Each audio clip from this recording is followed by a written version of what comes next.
भारतीय मजदूर संघ का स्थापना दिवस पर सीएम धामी ने की घोषणा। ऋषिकुल में स्थापित होगा महामना के नाम पर प्राच्य शोध संस्थान। आरक्षण रोटेशन में अनियमितता पर हाईकोर्ट सख्त। पंचायत चुनाव प्रक्रिया पर लगाई अंतरिम रोक। नए आरक्षण नियमों को चुनौती। हाईकोर्ट ने सरकार से मांगा जवाब। हरिद्वार पालिका अध्यक्ष पर भ्रष्टाचार के आरोप। ज्ञापन देने जा रहे सभासदों को पुलिस ने रोका। रानीपुर में निर्दलीय सभासद रॉबिन सिंह का काफिला रुका। हरिद्वार में कई कंपनियों की दवाइयां गुणवत्ता मानकों में फेल। केंद्रीय औषधि गुणवत्ता नियंत्रण संगठन ने जून माह की जारी की रिपोर्ट। दवाइयों की आपूर्ति पर लगेगी रोक। बारिश के चलते आए बोल्डर गौरीकुंड हाईवे मुनकटिया में ब्लॉक। 6 किलोमीटर पैदल चलकर पहुंच रहे श्रद्धालु गौरीकुंड। कोटद्वार में गुलदार का आतंक। खेतों में बकरी चरा रही महिला को उतारा मौत के घाट। आसपास के गांवों में दहशत का माहौल। आप देख रहे हैं के न्यूज, खबरों का सारथी। नमस्कार, खबर उत्तराखंड में आप सभी का स्वागत है। मैं हूं आपके साथ गरिमा वाजपेयी। उत्तराखंड हाईकोर्ट ने राज्य में त्रिस्तरीय पंचायत चुनाव हेतु निर्धारित किए गए आरक्षण के रोटेशन प्रक्रिया को चुनौती देती याचिकाओं की सुनवाई की। मामले की सुनवाई के बाद कोर्ट की खंडपीठ ने आरक्षण को नियमों के तहत तय नहीं पाते हुए त्रिस्तरीय पंचायत चुनाव पर रोक लगा दी है। साथ ही सरकार से जवाब पेश करने को कहा है। बीते शुक्रवार को कोर्ट ने राज्य सरकार से स्थिति से अवगत कराने को कहा, परंतु राज्य सरकार आज स्थिति से अवगत कराने में असफल रही। कोर्ट के आदेश के बाद भी सरकार ने चुनाव की तिथि घोषित कर दी, जबकि मामला कोर्ट में चल रहा है, जिस पर कोर्ट ने पूरी चुनाव प्रक्रिया पर रोक लगा दी। आपको बता दें कि बागेश्वर निवासी गणेश दत्त कांडपाल व अन्य ने कोर्ट में याचिका दायर कर कहा था कि सरकार ने 9 जून 2025 को माफ कीजिएगा एक आदेश जारी कर पंचायत चुनाव हेतु कई नई नियमावली बनाई थी। साथ ही 11 जून को आदेश जारी कर अब तक पंचायत चुनाव हेतु लागू आरक्षण रोटेशन को शून्य घोषित करते हुए इस वर्ष से नया रोटेशन लागू करने का निर्णय लिया, जबकि हाईकोर्ट ने पहले से इस मामले में दिशा निर्देश दिए हैं। याचिकाकर्ता के अनुसार इस आदेश से पिछले 3 कार्यकाल से जो सीट आरक्षित वर्ग में थी वो चौथी बार भी आरक्षित कर दी गई, जिस कारण वो पंचायत चुनाव में भाग नहीं ले पा रहे हैं।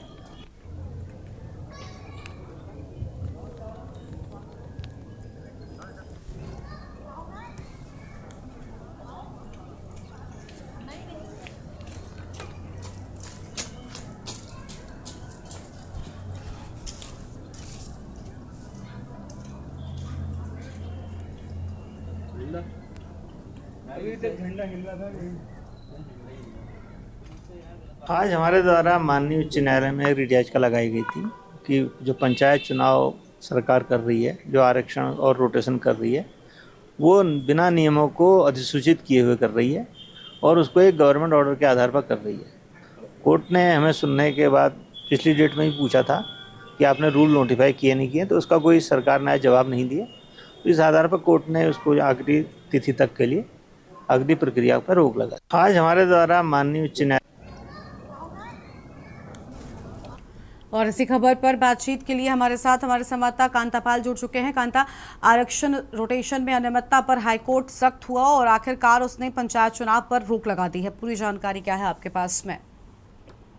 जी बिल्कुल, मैं आपको बता दूं कि जो आरक्षण नियमावली यहाँ पे सरकार द्वारा बनाई गई थी 2025, उसको यहाँ पे चुनौती दी गई थी। इसके लिए कई जनहित याचिका यहाँ पे डाली गई थी। इनका याचिकाकर्ताओं का ये कहना था कि जो आरक्षण नीति है वो पूरी तरह स्पष्ट नहीं है, क्योंकि जो पिछले 15 सालों से आरक्षण नीति चलते आ रही है उसको इन्होंने समाप्त यहाँ पे करके एक नया चक्र शुरू किया है, जिसके चलते जो आरक्षित सीट है वो फिर से 15 साल के लिए यहाँ पे अगले 15 सालों के लिए आरक्षित हो जाती। तो इसको लेकर याचिकाकर्ताओं का कहना था कि वो लंबे समय से यहाँ पे चुनाव की तैयारी करते आए हैं, लेकिन सरकार ने जो नया चक्र लागू किया है इसके चलते फिर उन्हें चुनाव लड़ने का यहाँ पे मौका नहीं मिलेगा, क्योंकि अगले 15 सालों तक जो पहले से आरक्षित सीटें थी वो दोबारा आरक्षित यहाँ पे हो गई थी। तो उसी को लेकर आज यहाँ पे सुनवाई थी। पिछले शुक्रवार को उच्च न्यायालय ने इसमें राज्य सरकार से स्थिति स्पष्ट करने को कहा था कि ये चक्र जो आपने लगाया है ये किस देश को लगाया है, आप स्पष्ट करें। आज सरकार को यहाँ पे जवाब दाखिल करना था, लेकिन सरकार यहाँ पे जवाब दाखिल नहीं कर पाई, जिसके चलते जो उच्च न्यायालय की खंडपीठ है उसने आरक्षण नीति पर यहाँ पे जो है जो इनका रोटेशन है उसको पर रोक लगा दी है। तो कहीं ना कहीं इससे जो अपने पंचायत चुनाव है प्रदेश भर में होने वाले उनसे भी रोक यहाँ पे लग गई है। जी बहुत शुक्रिया कांतापाल आपका हमारे साथ जुड़ने के लिए, अहम जानकारी के लिए। सरकारी आदेशों को लेकर ये अहम खबर आपको हम बता दें, जहां पर पंचायत चुनाव प्रक्रिया पर रोक लगाई जाने की बात सामने आई है। कोर्ट की ओर से दखलंदाजी कर पंचायत चुनावों पर रोक लगाई गई। नए आरक्षण नियमों को चुनौती दी गई थी और पंचायत चुनाव पर अंतरिम रोक लगा दी गई है। आगे बढ़ते हैं खबरों की ओर। हरिद्वार से खबर है, जहां पालिका अध्यक्ष पर भ्रष्टाचार के आरोप ज्ञापन देने जा रहे सभासदों को पुलिस ने रोका। रानीपुर में निर्दलीय सभासद रॉबिन सिंह का काफिला रुका। हंगामा और नोक-झोंक के एसपी ने लिया ज्ञापन। बड़ी जानकारी आपको हम बता रहे हैं। रानीपुर में निर्दलीय सभासद रॉबिन सिंह का काफिला रुका, ये अहम जानकारी आपको हम बता रहे हैं। हंगामा और नोक-झोंक के एसपी ने ज्ञापन लिया, ये बड़ी जानकारी आपको हम बता रहे हैं।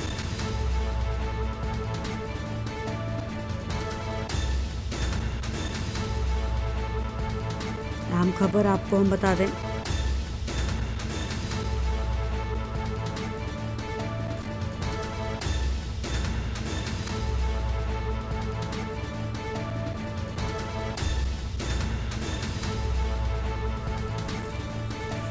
हरिद्वार से बड़ी खबर, पालिका अध्यक्ष पर भ्रष्टाचार के आरोप लगे। हरिद्वार से ये बड़ी जानकारी आपको हम बता रहे हैं। ज्ञापन देने जा रहे सभासदों को पुलिस ने रोका है।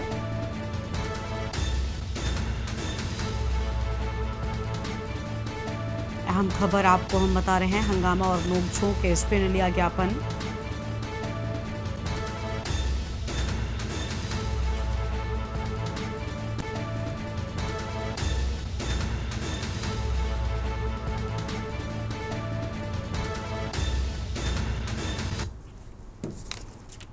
आगे बढ़ेंगे खबरों की ओर। अगली खबर आपको हरिद्वार से बताते हैं, जहां कई कंपनियों की दवाइयां गुणवत्ता मानकों में फेल पाई गई। केंद्रीय औषधि गुणवत्ता नियंत्रण संगठन ने जारी की रिपोर्ट। जून माह की जारी रिपोर्ट में गुणवत्ता मानकों में फेल कंपनियों की दवाइयों की आपूर्ति पर लगाई जाएगी रोक। हरिद्वार भगवानपुर औद्योगिक क्षेत्र में चल रही फार्मा कंपनी, रुड़की रुद्रपुर औद्योगिक क्षेत्र में चल रही फार्मा कंपनी की दवाइयों की गुणवत्ता मानकों पर सवाल। कई कंपनियों की दवाइयां गुणवत्ता मानकों में फेल साबित हुई हैं। बड़ी जानकारी आपको हम बता रहे हैं। हरिद्वार भगवानपुर औद्योगिक क्षेत्र में चल रही फार्मा कंपनी, अहम जानकारी आपको हम बता रहे हैं। रुड़की रुद्रपुर औद्योगिक क्षेत्र में चल रही फार्मा कंपनी को लेकर यह बड़ी खबर सामने आई है। फार्मा कंपनियों की दवाइयों की गुणवत्ता मानकों पर सवाल।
हरिद्वार से बड़ी खबर आपको हम बता रहे हैं। केंद्रीय औषधि गुणवत्ता नियंत्रण संगठन ने जारी की रिपोर्ट, यह अहम खबर आपको हम बता रहे हैं। जून माह की जारी रिपोर्ट में गुणवत्ता मानकों में फेल होने की बात सामने आई है। बड़ी खबर आपको बता रहे हैं। कंपनियों की दवाइयों की आपूर्ति पर लगाई जाएगी रोक।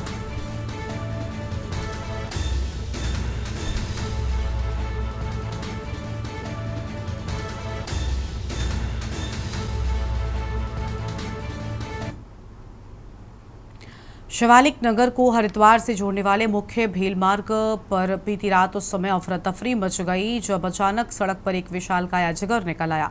रात के समय सड़क पर अचानक अजगर को रेंगते देख राहगीरों में भगदड़ मच गई। कई लोग जहां डर के मारे दूर हो गए, तो वहीं कुछ लोगों ने घटनास्थल पर रुककर वीडियो बनाया और कोई भी व्यक्ति अजगर के पास जाने की हिम्मत नहीं जुटा पाया।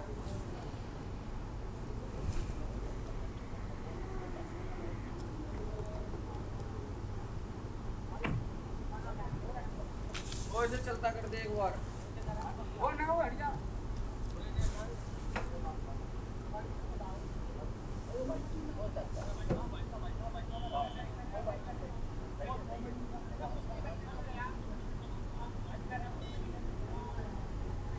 ये तो खत्म है, खत्म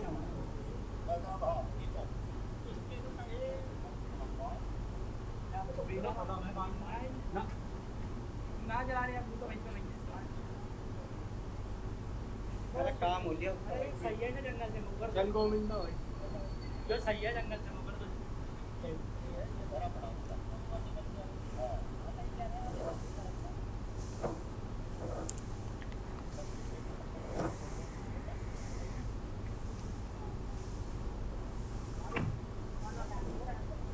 वो ऐसे चलता कर दे एक बार वो ना वो हट जा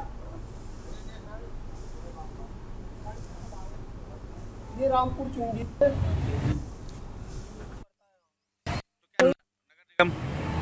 कोई यहाँ पानी का उपाय नहीं है, नालों की सफाई सही तरह से कोई नहीं हुई नहीं, नहीं। तो इसी वजह से भरा है ये। इसी वजह से पीछे भी पानी भर रहा, काशीपुरी में भी और इधर बराबर गुलाब नगर में। तो ये गाड़ियां घसीट रहे हैं लोग, इनकी गाड़ियां अब पानी में देखो किस तरह जा रही है।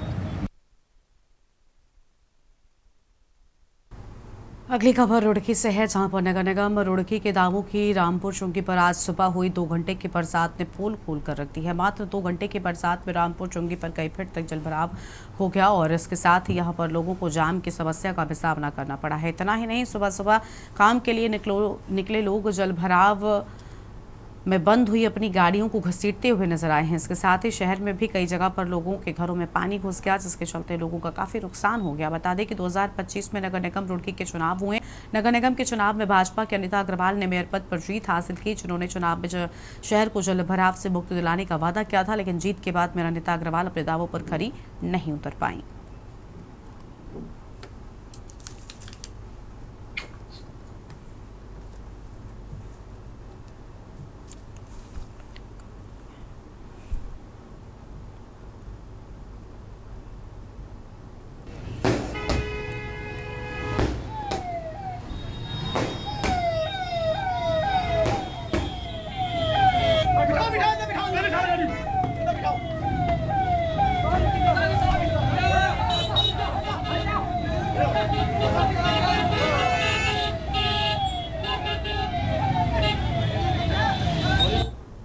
देखिए, जो आपने वीडियो वायरल की बात करी है, पिछले 1 घंटे से हमारे संज्ञान में आई है बात। इंस्पेक्टर गंगनहर से बात करी तो पता लगा कि कल कोई अभियुक्त था जो पिछले 1-1.25 साल से जेल में बंद था। तो जब वो बाहर छूटा है तो उसके समर्थकों के द्वारा कुछ नारेबाजी, रोड बाधित करने वाली चीज़ें संज्ञान में आई हैं। तो इंस्पेक्टर गंगनहर इसमें पूरी पड़ताल कर रहे हैं। पड़ताल के बाद कुछ लोगों के खिलाफ हम ऑपरेशन लगाम के तहत कार्रवाई करेंगे, क्योंकि कहीं कुछ होटर की आवाज़ सुनाई दे रही है। अगर गाड़ियों में अनधिकृत रूप से होटर लगा है और दूसरा जो अन्य एक्टिव किए गए हैं उस पर हम जो फर्दर एक्शन लीगल कार्रवाई की जानी वो करेंगे। अगली खबर रुड़की से है, जहां पर जमीन धोखाधड़ी के मामले में 13 महीने से जेल में बंद एक तथाकथित नेता की रिहाई के बाद शनिवार की रात एक ऐसा जश्न मनाया गया जैसे कोई राष्ट्रीय हीरो लौट आया हो। रिहाई के समय बड़ी संख्या में परिजन और समर्थक जेल के बाहर जमा थे, जिन्होंने फूल मालाओं से स्वागत किया और जमकर नारेबाजी की। आतिशबाजी और गाड़ियों के होटलों से माहौल पूरी तरीके से राजनीतिक शो ऑफ में तब्दील हो गया। गौरतलब है कि आरोपी को सिविल लाइंस कोतवाली पुलिस ने खनन और जमीनों से जुड़ी धोखाधड़ी के आरोप में गिरफ्तार किया था। न्यायालय ने उसे जेल भेज दिया था और करीब 13 महीने बाद रिहा हुआ तो संभवतः जमानत पर रिहाई के वक्त एक काले रंग की लग्जरी कार जेल के बाहर खड़ी थी, जिस पर विधायक प्रतिनिधि की नंबर प्लेट लगी थी। ये सब कुछ खुलेआम हुआ, लेकिन पुलिस की मौजूदगी न के बराबर रही। हालांकि सोशल मीडिया पर इस हुड़दंग का वीडियो वायरल होने के बाद पुलिस हरकत में आई और वीडियो के आधार पर कार्रवाई की बात कही जा रही है।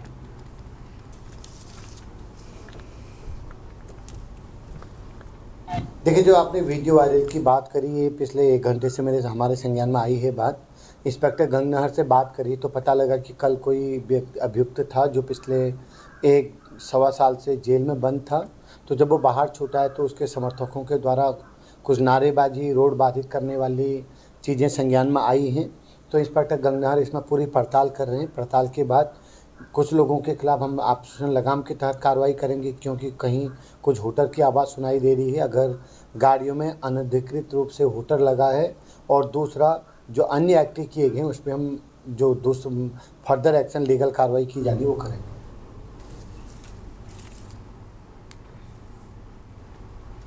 अगली खबर गदरपुर से है, जहां पर बोर जलाशय में देर रात नहाने के दौरान सेना के एक जवान की डूबने से मौत हो गई है। मृतक की पहचान हिमांशु मिश्रा के रूप में हुई है, जो मूल रूप से बिहार के रहने वाले थे और वर्तमान में बेंगलुरु शिफ्ट हो गए थे। हिमांशु मिश्रा हल्द्वानी स्थित एससी बटालियन एमटी में तैनात थे और एससी आर्मी सप्लाई कोर का हिस्सा थे। बताया जा रहा है कि हिमांशु मिश्रा देर रात अपने साथियों के साथ जलाशय में नहाने गए थे। इसी दौरान वो गहरे पानी में फंस गए और डूब गए। घटना की जानकारी मिलते ही प्रशासन ने एनडीआरएफ की टीम को मौके पर बुलाया। बचाव दल ने करीब 10 घंटे तक रेस्क्यू ऑपरेशन चलाया, जिसके बाद जवान का शव जलाशय के गहरे पानी में बाहर निकाला जा सका। इस घटना से क्षेत्र में शोक की लहर फैल गई। सेना व प्रशासनिक अधिकारियों ने घटना पर दुख व्यक्त किया है। मृतक जवान के पार्थिव शरीर को सेना के सम्मान के साथ उनके गृह राज्य भेजने की प्रक्रिया जारी है।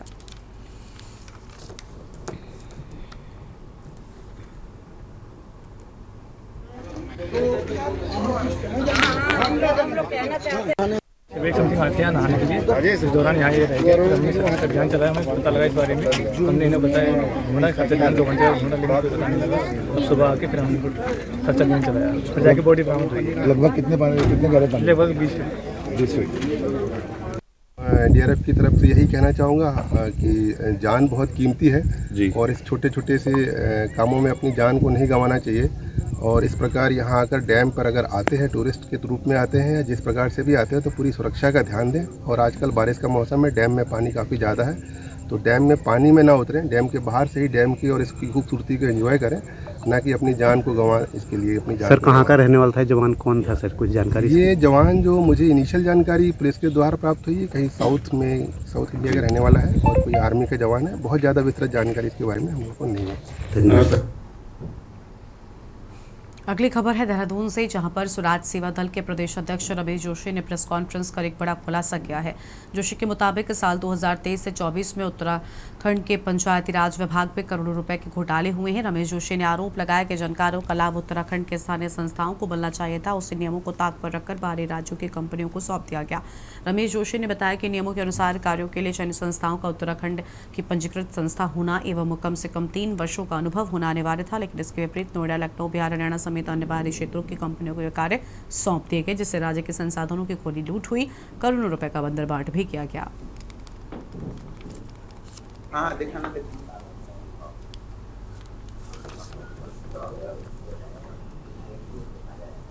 बना दिए ना सोसाइटी रजिस्ट्रेशन का सर्टिफिकेट, जो सोसाइटी जो रजिस्ट्रेशन है सर 2023-24 में जो काम उत्तराखंड के संस्थानों को वो काम बाहर की कंपनियों को दिया गया, जबकि जो नियमावली है उसमें ये था कि वो संस्थान जो है उत्तराखंड के होने चाहिए, उत्तराखंडियों के लिए। लेकिन पंचायती राज में 2023 और 24 में कोई कंपनी हरियाणा की है, कोई कंपनी बिहार की है, कोई नोएडा की है, कोई भोपाल की है, और उन लोगों को संस्थानों को काम दिए गए। करोड़ों रुपए की बंदरबांट हुई। जब पहले ही जो नियमावली है उसके खिलाफ जब काम किया जाएगा तो फिर वो काम क्या करेंगे?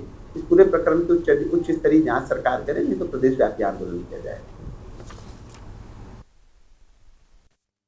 जहां 2013 के भीषण केदारनाथ आपदा को भले ही 12 साल बीत चुके हों, लेकिन सैकड़ों परिवार अब भी अपने अपनों की पहचान की आस लगाए बैठे हैं। बद्री केदार मंदिर समिति के अध्यक्ष हेमंत द्विवेदी के मुताबिक 702 डीएनए सैंपल आज भी देश भर के विभिन्न लैबों में पहचान की प्रक्रिया का हिस्सा बने हुए हैं। उन्होंने कहा कि इन सैंपल की मिलान प्रक्रिया जारी है। हालांकि प्रक्रिया में देरी हो रही है, लेकिन उम्मीद जताई कि जल्द ही कुछ सकारात्मक परिणाम सामने आएंगे। ये त्रासदी आज भी हजारों परिवारों के जख्मों को हरा कर जाती है, जो अपनों की अंतिम पुष्टि के इंतजार में वर्षों से व्याकुल हैं।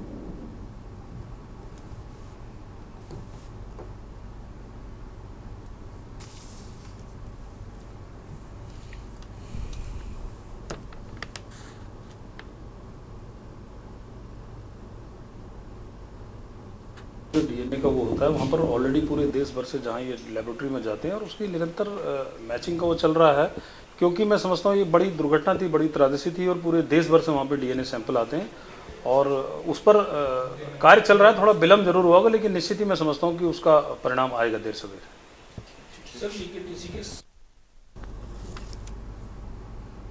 हरिद्वार एआरटीओ कार्यालय में अब आम लोगों को इधर उधर भटकने की जरूरत नहीं पड़ेगी। कार्यालय में टोकन सिस्टम की शुरुआत कर दी गई है, जिससे कार्य के लिए आने वाले लोग सुव्यवस्थित तरीके से अपनी पारी का इंतजार कर रहे हैं।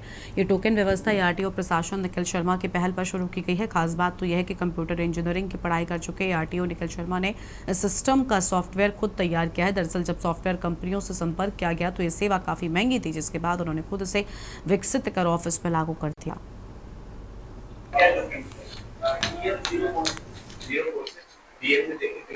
तो मतलब काफी इजी एक्सेस मुझे लगा। मतलब जो पहले ये था कि बीच में एजेंट होते थे, बाकी सारी चीजें थी, इस बार मुझे वो कुछ महसूस नहीं हुई। मुझे लगा एक स्क्रीन है, इसमें सारी चीजें आपको पता चल जाती हैं, आपका नाम आ जाता है एंड जैसे ही आपका नाम आता है आपको किस विंडो में जाना है ये पता चल जाता है। तो आप जाइए उस विंडो में, आपका सीधे आपका डॉक्यूमेंट दिखाइए। देखिए यहाँ पे ये प्राय पहले देखा गया था कि लोग जब ऑफिस आते हैं तो उन्हें पता नहीं होता है कि उन्हें किस खिड़की पे जाना है, जो भी उनका पर्टिकुलर काम है उसके लिए। तो एक हमने इन हाउस हमने एक सॉफ्टवेयर सिस्टम बनाया कि उनको हम टोकन जनरेट करेंगे, जैसे कि बहुत सारे संस्थाओं में ऐसा होता भी है। तो उसी चीज़ को हमने यहाँ पे एक इनिशिएट किया है कि जैसे ही कोई व्यक्ति आता है तो हमारे वेटिंग हॉल में वहाँ पे जो हमारे कर्मचारी बैठे हैं वो उनको एक टोकन जनरेट करके देते हैं। धरोहर न्यास द्वारा देवप्रयाग विधानसभा क्षेत्र में आयोजित शक्ति संवाद सत्र में जीवन और समाज में मातृशक्ति की भूमिका पर केंद्रित विमर्श हुआ। इस कार्यक्रम में विभिन्न क्षेत्रों में कार्यरत महिलाओं ने अपने अनुभव साझा किए और संस्कृति व समाज में महिला शक्ति के योगदान पर चर्चा की। कार्यक्रम का संचालन प्रोफेसर गुट्टीबिष्ट पवार ने किया और उन्होंने संयुक्त परिवार की भूमिका को रेखांकित करते हुए कहा कि ऐसे परिवार बच्चों के संपूर्ण विकास में अहम भूमिका निभाते हैं।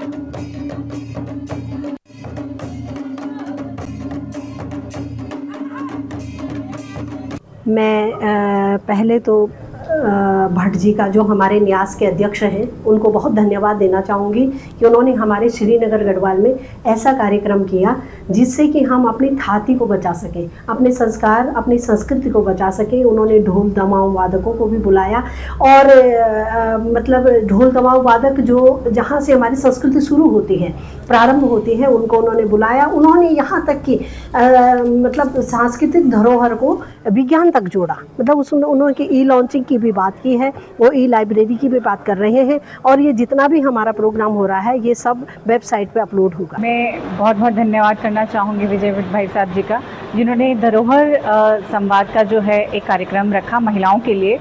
बहुत ही अच्छी पहल है जिसमें महिलाओं ने खुल करके हर चीज़ के ऊपर बोला और जो मंच दिया गया केवल महिलाओं को दिया गया और उनमें उनको सही तरीके से अपने बात को रखने का मौका भी मिला और बात को सुना भी गया और संवाद भी हुआ। तो मैं बहुत बहुत धन्यवाद देना चाहूँगी धरोहर न्यास की पूरी टीम को कि जिन्होंने ये मौका आज महिलाओं को दिया और इसमें धरोहर नाम जो दिया है सच में बहुत ही अच्छा है, जिसमें हर चीज़ को लेकर के संजोया जा रहा है, हर क्षेत्र के व्यक्तियों को इसमें जोड़ा जा रहा है। बहुत अच्छी बात है। यहाँ पर महापौर जी भी पहुँची थी और जिन्होंने मंच संचालन किया वो भी एक प्रोफेसर हैं। बहुत अच्छा लगा, हमें तो ये अच्छा लगा कि हमने इतनी बुद्धिजीवी महिलाओं के साथ आज बैठ करके यहाँ पर जो संवाद हुआ है और पुरुष वर्ग ने भी उसे सुना है, तो एक अनुभव और एक बहुत शिक्षा, एक ज्ञान जो हम लोग यहाँ से सीख के जा रहे हैं, क्योंकि हम लोग भी घरेलू महिलाएं हैं, बहुत बाहर भी जाते हैं तो अपने घर पे काम करते हैं, लेकिन यहाँ आकर के काफ़ी धरोहर ने हमें बहुत कुछ सीखने को मिला है। जी पहले तो मैं धन्यवाद करूँगी भट्ट जी का कि उन्होंने यहाँ पे मुझे धरोहर जो न्यास है यहाँ पे मुझे बुलाया इस प्रोग्राम में। ये बहुत अच्छा है और हमारी जो संस्कृति को और हमारी संस्कृति और जो हमारी धार्मिक जो हमारी परंपराएं उनको आगे संरक्षण करना और आगे की पीढ़ी के लिए रखना, तो ये बहुत बड़ी बात है और बहुत अच्छे कार्य कर रहे हैं। तो इसमें मैं बहुत सफल यहाँ पे कार्यक्रम रहा। मैं बहुत धन्यवाद और भट्ट जी का और यहाँ पे गुट्टीबिष्ट जी का मैं यहाँ पे धन्यवाद करूँगी कि इन्होंने मुझे यहाँ पे आमंत्रित किया। और आज वाकई एक मिसाल है ये धरोहर कि हमने आगे अपनी आने वाली पीढ़ी के लिए क्या रखना है, क्या छोड़ के जाना है। अगली खबर रुड़की से है, जहां पर नगर निगम रुड़की के दावों की रामपुर चुंगी पर आज सुबह हुई 2 घंटे की बरसात ने पोल खोल दी है।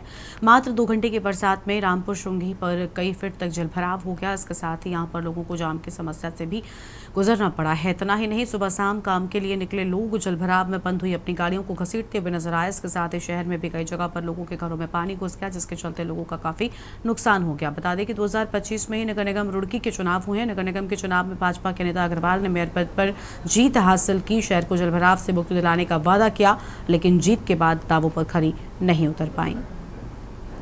ये रामपुर चुंगी है और हर साल ऐसे ही पानी भरता है यहाँ। तो क्या नगर निगम कोई यहाँ पानी का उपाय नहीं है?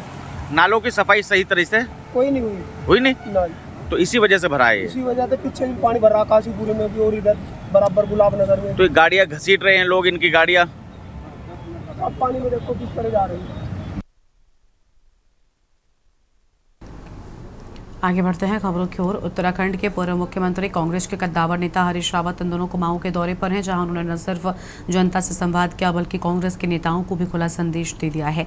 2027 में भाजपा की झूठ, लूट और फुट की सरकार को उखाड़ फेंको। काशीपुर में कांग्रेस के वरिष्ठ नेता जय सिंह गौतम ने आवास पर आयोजित प्रेस वार्ता में हरीश रावत ने भाजपा सरकार को सीधी चुनौती देते हुए कई बड़ी बातें कही हैं।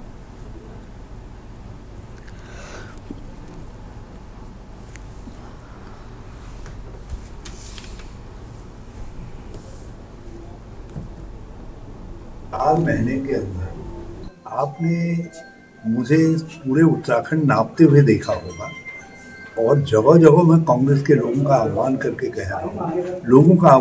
कह रहा हूँ कि ये झूठ, लूट, फूट की सरकार को उखाड़ करके फेंको, 2027 में बदलाव लाओ, और उसके लिए 4 महीने से प्रयास कर रहा हूँ। हम सब एक हैं, एकजुट हैं, और ये सरकार की बेईमानी, बेहूदी और ये बिल्कुल जिस तरीके से जन विरोधी नीतियां हैं, महंगाई से आज लोग त्रस्त हैं, भ्रष्टाचार शिष्टाचार बन गया है, बेरोजगारी चरम पर है, महिला अत्याचार चरम पर है, दलितों पर अत्याचार चरम पर है, जब असहिष्णुता आज हमारे सहिष्णु उदार राज्य की एक नई पहचान बन रही है असहिष्णुता की।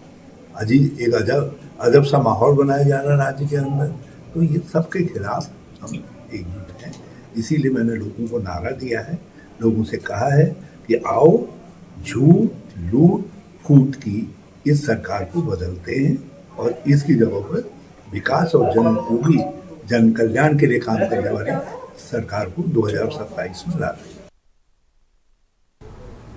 इस बुलेटिन में इतना ही। तमाम बड़ी खबरों के लिए आप देखते रहिए न्यूज़ इंडिया। नमस्कार।